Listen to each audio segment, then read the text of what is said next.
माया नगरी में जो भी आया अपनी जिंदगी की एक अलग ही स्टोरी बयां कर गया। ऐसे बहुत से किस्से हैं जो आए दिन सोशल मीडिया पर सुनने को मिलते हैं। बॉलीवुड इंडस्ट्री से जुड़े दिलचस्प किस्से सुनने की उत्सुकता शुरू से ही लोगों में देखी जाती रही है। चलिए एक ऐसा ही किस्सा आपको राजेंद्र कुमार की लाइफ का सुनाते हैं, जिन्हें इंडस्ट्री जुबली कुमार के नाम से जानती थी। लेकिन अपनी जिंदगी में उन्होंने एक समय ऐसा भी देखा जब वो कंगाल हो गए थे। पैसों की तंगी में उन्हें अपना लकी बंगला तक बेचना पड़ गया था। तो चलिए आज इस रोमांटिक हीरो के कुछ अनसुलझे किस्से आपको बताते हैं। राजेंद्र कुमार की पर्सनैलिटी ऐसी थी कि शादीशुदा होने के बावजूद लड़कियां उन पर मरती थीं। कहा तो ये भी जाता है कि उनमें सायरा बानो का नाम भी शामिल था। वो 2 बच्चों के पिता राजेंद्र कुमार से शादी करने के लिए अड़ गई थीं। हालांकि बाद में दिलीप कुमार व मां के समझाए जाने पर वो पीछे हटी थीं। राजेंद्र की फिल्म देखने के लिए सिनेमा घरों में लंबी लाइनें लगती थीं, लेकिन अपने युग के पहले सुपरस्टार का खिताब जीतने वाले जुबली कुमार एक समय बिल्कुल कंगाल हो गए थे। उन्हें अपना लकी बंगला भी बेचना पड़ गया था, जिसके गम में वो दिन रात रोए थे। उन्होंने अपना वो लकी बंगला राजेश खन्ना को बेचा था। राजेंद्र कुमार को इंडस्ट्री के लोग कंजूस कहते थे। जब उनकी माली हालत खराब हुई तो उन्होंने अपना लकी बंगला राजेश खन्ना को बेचा था। जब उन्हें ये बंगला छोड़कर जाना पड़ा था, वो पूरी रात रोते रहे थे। लेकिन ऐसा क्या हुआ कि लगातार कई हिट फिल्में देने के बावजूद राजेंद्र कुमार कंगाल हो गए। पंजाब के सियालकोट में जन्मे राजेंद्र कुमार का पूरा नाम राजेंद्र कुमार तुली था। उनके दादा मिलिट्री कॉन्ट्रैक्टर थे और पिता कपड़े का बिजनेस करते थे। उस समय भारत ब्रिटिश भारत हुआ करता था, लेकिन जब देश का बंटवारा हुआ तो उनका सब कुछ छिन गया। बंटवारे के बाद परिवार के साथ राजेंद्र भारत आए और यहाँ उनके पिता ने कपड़े का बिजनेस शुरू किया और राजेंद्र को भी पुलिस विभाग में नौकरी मिल गई। लेकिन किस्मत को कुछ और ही मंजूर था। उनके एक दोस्त ने उन्हें मुंबई जाकर फिल्मों में बतौर एक्टर काम करने के लिए कहा और राजेंद्र भी बचपन से ये सपने देखते थे। तो फिर क्या, 50 रुपए लेकर वो मुंबई हीरो बनने के लिए निकल पड़े। लेकिन फिल्मों में काम करने के लिए उन्हें काफी संघर्ष करना पड़ा था।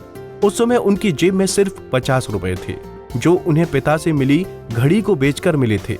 कहा जाता है कि गुजारे के लिए उन्होंने 150 रुपए की नौकरी भी की थी। कड़ी मेहनत के बाद उन्हें फिल्म जोगन में काम करने का मौका मिला, लेकिन साइड रोल में, क्योंकि लीड रोल में दिलीप कुमार थे। इसके बाद वो फिल्म मदर इंडिया में भी छोटे रोल में ही नजर आए, लेकिन लोगों को उनका काम बहुत पसंद आया। लेकिन कुमार की पहली लीड एक्टर फिल्म गूंज उठी शहनाई हिट फिल्म बन गई, जिसके बाद तो उन्होंने कभी पीछे मुड़कर नहीं देखा। धूल का फूल, मेरे महबूब, आई मिलन की बेला, संगम, आरजू, सूरज जैसे सुपरहिट फिल्मों के चलते फैंस ने उन्हें जुबली कुमार का नाम दिया, क्योंकि उनकी फिल्में 25 हफ्तों तक सिनेमा घरों पर चलती रहती थीं। लेकिन हिट फिल्में देने के बावजूद राजेंद्र कुमार की आर्थिक हालत खराब होने लगी। अपनी आर्थिक स्थिति को सुधारने के लिए राजेंद्र कुमार को अपना बंगला डिम्पल को बेचना पड़ा था, जो कि उन्होंने एक्टर भारत भूषण से 60,000 रुपए में खरीदा था। उनका यह बंगला बांद्रा के कार्टर रोड पर समुद्र किनारे बना था। इस बंगले को नया रूप देकर उन्होंने इसका नाम अपनी बेटी डिम्पल का नाम दिया था।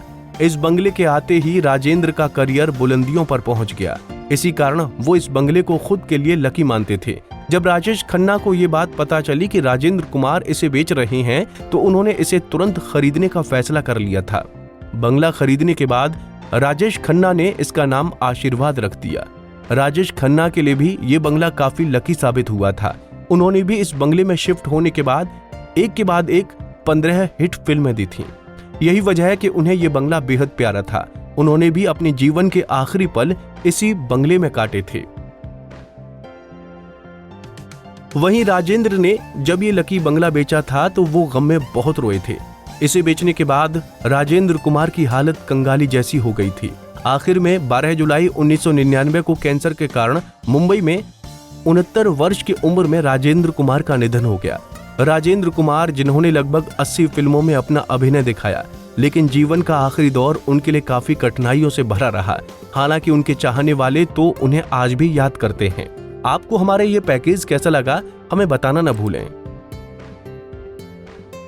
ऐसे ही और वीडियोस के लिए आप नारी के पेज को YouTube पर सब्सक्राइब फेसबुक पर लाइक और इंस्टा पर फॉलो करना ना भूलें।